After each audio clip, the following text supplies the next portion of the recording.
Hi, this is the Democratic Alliance Labour Report. It's Friday the 25th of August 2023 and welcome. Thank you. Please share this, send it to friends, colleagues and associates. What I don't intend to do today is to repeat that all the parastatals are dysfunctional and bankrupt, that all the government departments can't provide any service delivery, that all the provinces, except for the Western Province and municipalities, are on their hands and knees. Government effectively has destroyed a lot of the civil service. It's destroyed all its functionality completely, except in the Western Province, which is DA run. So I'm going to look at how the government is in the process of destroying the citizens of South Africa, which is part of the Labour Report. So thank you for listening to me. Thank you for tuning in. It's Michael Wagram, DA-MP and Labour spokesperson. First, let's have a look at the unemployment situation. It's gone from bad to worse, and I keep reporting this, but we're still the worst in the world. It's edged up a little bit, and in fact, with the youth, we're at about 75% unemployment with the youth. I mean, it's a tragic state of affairs, and I can't see how we can carry on. I can't see how government has destroyed it so badly, but what I do know is that come 2024 in the next elections, the citizens will remember that and they'll back a winning team, the Democratic Alliance. The reality is that we are, in fact, and should be, a wealthy country. We have gold, coal, minerals, fertile land, youthful people. I can go on. This is a wealthy country. But with a bankrupt government, you can understand that they've destroyed everything. Well, the world has moved on. We've got, for instance, artificial intelligence, and we've got the fourth industrial revolution. We're nowhere near that in South Africa. The problem is our education system and, dare I say it, ANC government has destroyed the education system completely. Under Democratic Alliance government, they are trying desperately to get that education system to stand alone in the Western Province and to move as fast as possible. That's where they're creating jobs. We're creating jobs in the Western Province as a DA government. Hand in glove with the DA City Council in Cape Town. And we need to thank both the Mayor and the Premier for all the hard work that they've done with their teams in making sure that we have the best employment figures in the country. And like I said, the world's moved on. IBM, the IBM Institute, and I'm reading this, said approximately 40% of the world's workforce will have to reskill because of AI, artificial intelligence.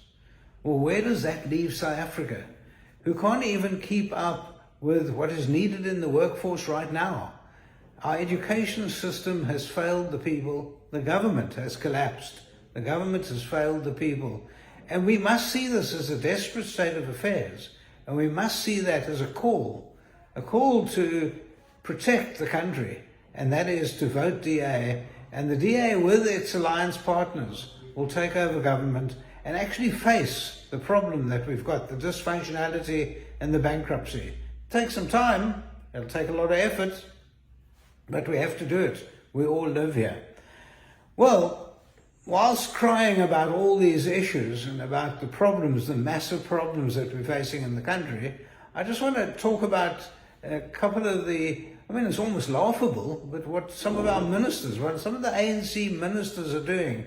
They would never have made it into a DA cabinet, and they'll certainly all be pushed out very quickly in a DA cabinet in 2024. But let's have a look at this, and I'm reading some of these silly episodes. First of all, we had a really imbecilic ANC minister firing a senior employee because the minister got stuck in a lift. Just think about this. The minister gets stuck in a lift, probably because of load shedding, which is caused by the ANC in the first place. Being in the lift, the minister gets angry, comes out and fires a senior employee because of that. Well, what does that employee do? They go to the Labour Court, get reinstated, and there's egg on their face. They have to pay all the legal costs, all the back pay. I mean, you can go on and on and on, but the ANC doesn't care. It's the taxpayer paying for all that, so why worry? So this imbecilic minister has created real havoc in her department. Well, let's move on.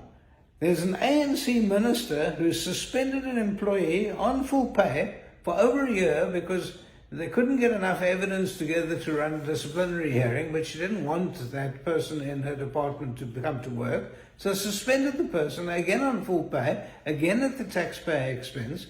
When we've got all this dysfunctionality going on all around us, the country's falling apart, and they're having these petty, nominal disputes which are costing fortunes. Well, another one, I mean, I'm reading lots of them, but a third ANC minister had a spurious disciplinary hearing, fired a senior staffer, who then applied to the Labour Court, was reinstated with 2 years' worth of back pay. Just think about that, 2 years' worth of back pay. Again, the minister doesn't care, washes their hands and says, that's fine, the taxpayer will pay. So, I mean, it's ridiculous. Those are three of the long list of cases I can tell you, but these are ministers who are actually messing around their staff. But then, let's think about the whole system.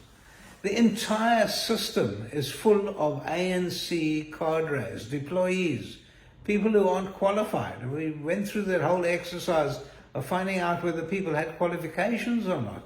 They didn't even have the basic qualifications, let alone the skills. No one had skills. They're all deployees placed throughout government, throughout the civil service, throughout the parastatals. I mean, we can go on and on. It's destroyed all the parastatals.